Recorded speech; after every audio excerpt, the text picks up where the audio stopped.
देखो साहब, ऐसा है, अगर आपको ज्ञात होगा कुछ समय पहले प्रधानमंत्री ने भी विपक्षी दलों का, जिसमें मुख्यतः कांग्रेस को निशाना लगाते हुए मुजरा शब्द का इस्तेमाल किया था। तब तो किसी को बुरा नहीं लगा भाई। जबकि मुजरा शब्द वैसे अगर आप उसके पुराने मतलब में जाएं तो एक तरह की नृत्य शैली को कहा जाता है, लेकिन आजकल के संदर्भ में तो उस शब्द के पीछे जितनी भी भावनाएं हैं कोई बहुत सम्मानजनक नहीं है, बल्कि नृत्य से ज़्यादा असम्मानजनक शब्द है। तो किसी को दिक्कत नहीं हुई। जब प्रधानमंत्री इस तरीके की भाषा का इस्तेमाल करें तो किसी की बदनामी नहीं होती, कोई दिक्कत नहीं होती है। और दूसरा, इसका छठ से क्या लेना देना भाई? आपकी पार्टी ने आपके लिए अलग नदी, एक साफ पानी का इंतजाम किया। खुद बिहार में, खुद दिल्ली में जो हमारे छठ के से जुड़े हुए लोग हैं उसमें आस्था रखते हैं, उनका ये कहना था कि भाई ये क्या तरीका है। तो जब पब्लिक में आपके खिलाफ प्रतिक्रिया हो रही है तो अपने आप को बचाने के लिए आपने सीधे सीधे राहुल जी पर निशाना करने की कोशिश की, लेकिन ये गुमराह करने वाली जो तरीका है ना, ये नहीं चलेगा। दूसरा, आप अपने काम की बात करिए ना। मैं तो पिछले 10 दिन से पूछ रहा हूं कि किस मुद्दे पे आप वोट मांग रहे हो। कांग्रेस ने क्या कहा, हमारे नेता ने क्या कहा, तेजस्वी जी ने क्या कहा, राहुल जी क्या कहते हैं नहीं कहते हैं, ठीक है, वो तो विपक्ष को वोट देना होगा, बिहार की जनता तय करेगी हम क्या कहेंगे, उनको अच्छा लगता नहीं अच्छा लगता है। आप अपने बारे में भी तो एक गुण बता दीजिए। एक चीज नहीं सुनी मैंने। गृहमंत्री जी का भी कल कोई भाषण हुआ था कहीं, वहां भी उन्होंने एक चीज ये नहीं बताई कि उनकी पार्टी को क्यों वोट मिले या उनके गठबंधन को क्यों वोट मिले। सब यही बताते रहते हैं कि हमारे अलावा किसी को वोट क्यों नहीं मिलना चाहिए।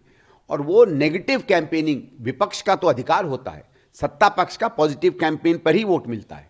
देखिए साहब, ये तो आवश्यक है, क्योंकि बिहार में दो एक मुद्दे जो बहुत महत्वपूर्ण हैं।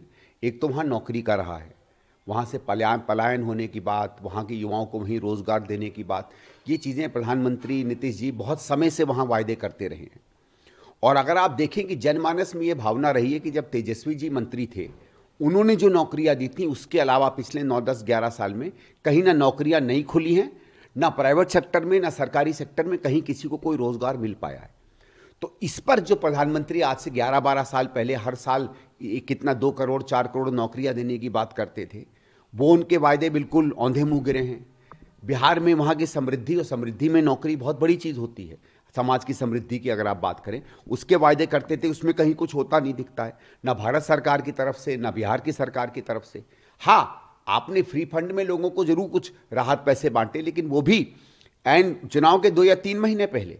तो मेरे हिसाब से तो इतना बड़ा पैसा सरकार की तरफ से जाना, ये एक तरफ से सरकारी रिश्वत से कम कोई चीज़ नहीं है।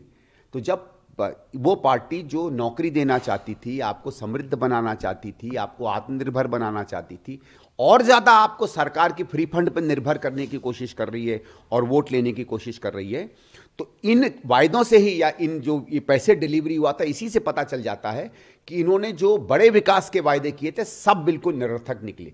इसलिए इनको ये जो एक सस्ता तरीका है वोट खींचने का हिंदुस्तान में, इस पर निर्भर होना पड़ रहा है। देखिए साहब, इसमें मैं बहुत ज़्यादा तो जानकारी नहीं है, लेकिन जो हथियार, जो एटम बम, न्यूक्लियर बम अभी भी अमेरिका या और बड़े इस तरीके के 2, 4 बड़े देशों के पास हैं, जिसमें चीन और रूस है, वो अभी भी इतने समृद्ध हैं कि वो जिन देशों पे पड़ेगा उनको नेस्तनाबूद कर सके। अब उनमें आगे आप क्या प्रगति करना चाहते हैं, क्या नहीं करना चाहते, ये एक डिफेंस का वो हो जरूर हो सकता है, शो ऑफ फोर्स या एक एक दिखावा अपनी ताकत का, उसके अलावा इनका कोई मतलब नहीं होता है।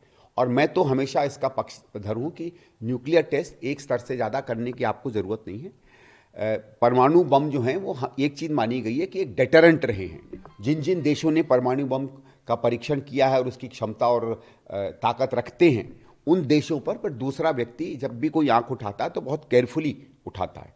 मतलब वो फिर वो देश जो है एक सामान्य युद्ध की स्थिति में कम आते हैं। उस कारण से इन इन बमों का एक उपयोग भी रहा है, उनका दुरुपयोग भी हुआ है, उनके खतरे भी हैं, लेकिन ये एक उपयोग भी रहा है। लेकिन इस उपयोग से आगे चल के क्या परमाणु या न्यूक्लियर बम कोई और असर करते हैं कि नहीं करते, जिस कारण से आपको बार बार टेस्ट करना पड़े, ये अभी तक पता भी नहीं चला। और मैं तो चाहूँगा कि इस तरीके की फिर से एक न्यूक्लियर आर्म्स रेस कम से कम दुनिया में ना हो। देखिए, बांधने आने वाली बात का तो मैं समर्थन नहीं करता हूँ। सरकारी अधिकारी हैं, उनको अगर कोई ड्यूटी मिलती, बीजेपी के कार्यकर्ताओं की भी अगर बात है, तो मुझे नहीं लगता आपको कोई इस तरीके का करना चाहिए। फिजिकली किसी को रोकना ठीक बात नहीं है। हाँ, वो कर रहे हैं जो वो राजनीतिक रूप से ठीक नहीं है, उसमें हस्तक्षेप की जरूरत कर रहे हैं। एसआईआर सबको समझ में आ गई है। भारतीय जनता पार्टी जहाँ जहाँ हारती है वो अपनी हार बचाने के लिए या जीत को की तरफ उसको ले जाने के लिए इस तरीके के नए हथकंडे इलेक्शन कमीशन द्वारा कर रही है। मेरा तो चाहे तृणमूल हो चाहे और पार्टियां हों, सबको यही रहेगा कि आप अपने कार्यकर्ताओं द्वारा लोगों को जागृत करिए और जागृति से इस पूरे के पूरे प्रोसेस का अगर आप चाहते हैं कि बहिष्कार हो तो लोगों के अंदर में एक राजनीतिक जागृति पैदा कर इसको करिए। वो करेंगे तो एक ज़्यादा इसके सार्थक असर होंगे एसआईआर के विरोध में।